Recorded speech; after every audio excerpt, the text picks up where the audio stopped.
আসসালামু আলাইকুম, সবাই কেমন আছেন? আমি ভালো আছি। তো এখন তো সবার ঘরেই দেখা গেছে আম আছে। তো আম দিয়ে আমি আজকে দারুণ একটা পুডিং বানাবো। তো সেটাই আপনাদের সাথে শেয়ার করার জন্য চলে আসলাম। আমি এখানে একটা বড় সাইজের একটা আম নিয়ে নিয়েছি।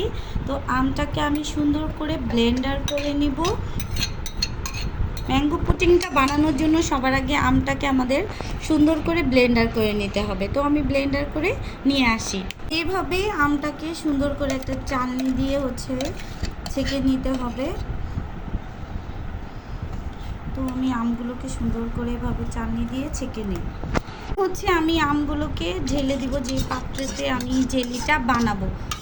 আর চাইলে এখানে একটু পানি দেওয়া যাবে। তো আমি অল্প একটু পানি দিয়ে নিলাম। পানি দেওয়া যাবে, কোনো সমস্যা নেই।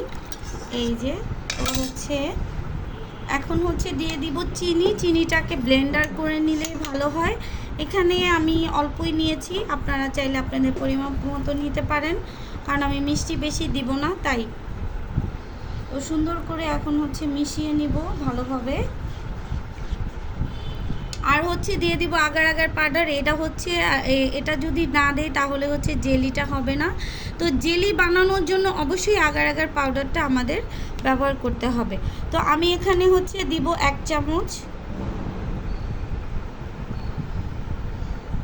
এটা আমি এখানে 1 চামচ নিয়ে নিলাম। বিসমিল্লাহ। এখন সুন্দর করে মিশিয়ে নিয়ে তারপরে আমি চুলায় বসাবো। এখন আমি চুলায় বসিয়ে দিলাম, কারণ আগার আগার পাউডারটা ঠান্ডা জিনিসের সাথে মিশাতে হয়, কারণ চুলায় দিয়ে মিশানো যাবে না। আর অনেক আপুদের একটা কমপ্লেন থাকে যে দলা পেকে যায়।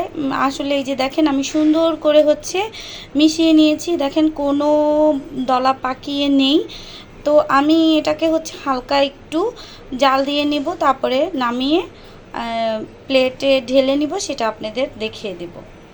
এই তো আমি আমটাকে সুন্দর করে জাল করে নিয়ে এভাবে প্লেটে ঢেলে দিলাম জেলি হওয়ার জন্য। তো এটা কিছুক্ষণ এভাবে রেখে দিব, ঠান্ডা হয়ে এটা জমাট বেঁধে যাবে। তারপর আবার আপনাদের দেখাবো। এখন আমি চুলায় চলে যাব দুধটা জাল দেওয়ার জন্য, সেটাও আপনাদের দেখাবো। জেলিটা সুন্দর করে কেটে নিব।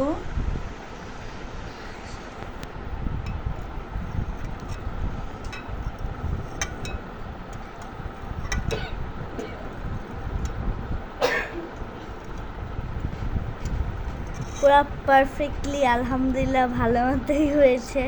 হ্যাঁ, কাটার পরে এবার বাকিটা দেখা যাবে। হ্যাঁ, তো এই তো জেলিটা সুন্দর করে আমি কেটে নিলাম।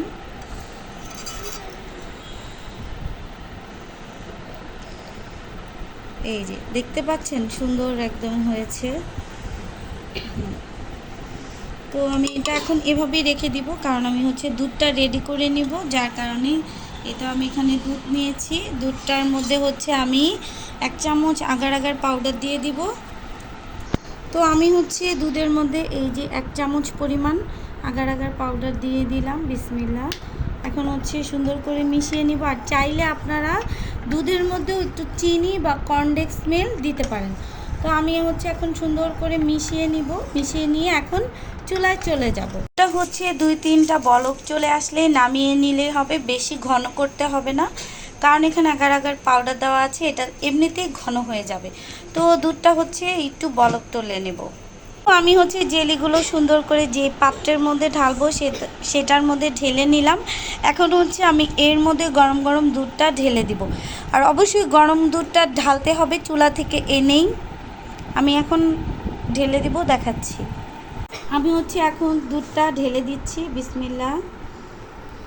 আমার পাত্রটা একটু ছড়ানো হয়ে গেছে, কিছু করার নেই, আসলে আমার কাছে এই পাত্রটাই আছে, তাই এই তো একটু মিশিয়ে নিলাম। চাইলে আপনারা উপর দিয়ে কাঁচা আমও কিছু কিউব করে দিয়ে দিতে পারেন। তো আমি আর দিব না। চাইলে এখানে বাদাম কুচিও দেওয়া যায়, আপনাদের ইচ্ছা মতো এটার সাথে আপনারা যা ইচ্ছা তা মিশাতে পারেন। তো আমি এখন এইটা ফ্রিজে রেখে দিব ঠান্ডা হওয়ার জন্য। এই তো গাইস, পুডিংটা হয়ে গেছে। এটা ফাইনাল লুক। সো দেখেন কতটা পরিমাণে সুন্দর হয়েছে, মাশাআল্লাহ অনেক সুন্দর হয়েছে। সো এই তো দেখেন হ্যাঁ, পুডিংটা হয়ে গেছে। তো আপনারা সবাই অবশ্যই বাসায় ট্রাই করবেন, কারণ এই গরমের মধ্যে এটা খেতে দারুণ মজার লাগে ফ্রিজে রেখে তারপরে। তো আমরা হচ্ছে এখন একটু আমি আপনাদেরকে কেটে দেখাই। বিসমিল্লাহ, দেখতেই পাচ্ছেন খুব সুন্দরভাবে জমে গেছে। তো আমি হচ্ছে অল্প একটু কেটে আপনাদেরকে দেখিয়ে দিলাম।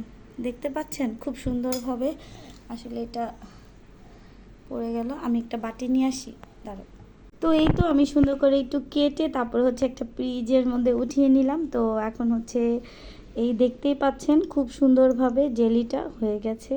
এই যে দেখেছেন, আসলে এটা খেতেও দারুণ মজা হয়েছে। অবশ্যই আপনারা সবাই বাসায় ট্রাই করবেন। আর আমার ভিডিওটা কেমন লাগলো অবশ্যই জানাবেন। আর সবাই ভালো থাকবেন। আজকের মতো ভিডিওটা এখানেই শেষ। আসসালামু আলাইকুম।